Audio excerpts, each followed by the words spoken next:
Hi எல்லோரும் எப்படி இருக்கீங்க? இன்றைக்கி மார்னிங் வாக்கிங் போயிட்டு வந்துட்டு நம்ம சினமன் டீ தான் போட்டு குடிச்சிருக்கேன்.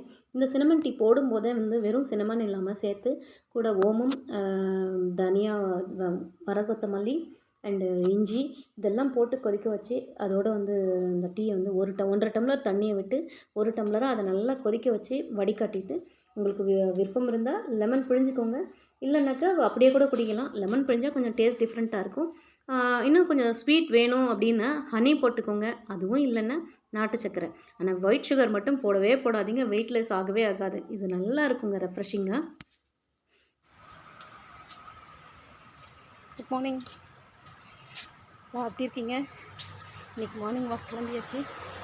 ஸோ ரெகுலராக வாக் பண்ணிகிட்ருக்கிறவங்களுக்கு அந்த ஹேபிட் காலையில் எழுந்தோடனே டெஃபினட்டாக நம்ம இன்றைக்கி வாக்கிங் கிளம்பிடணும் அப்படின்ற அந்த மைண்ட் செட் வந்துடும். என்ன ரொட்டீன் ஒர்க் நம்மளோட இருந்தாலும், உடம்பு சரி இருந்தாலும் இல்லையானாலும், சப்போர்ட் பண்ணாலும் அந்த வாக்கிங் ஹேபிட் இருந்துச்சுன்னு வச்சுக்கோங்களேன், டெஃபினட்டாக நம்மளால் நம்ம போகலையே அப்படின்ற அந்த ஒரு எண்ணம் தான் வரும்.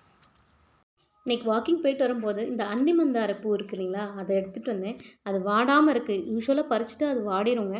பட் ஆனால் இது வாடாமல் இருக்கிறதுனால இது எவ்வளோ நேரம் இப்படியே தண்ணியில் போட்டுட்டோம்னா கொஞ்சம் ஈவினிங் வரைக்கும் நல்லாயிருக்கும். நாளைக்கு இன்னொரு வீடியோவில் பார்க்கலாங்க. பாய். ஹாவ் அ நைஸ் டே எல்லாருக்கும்.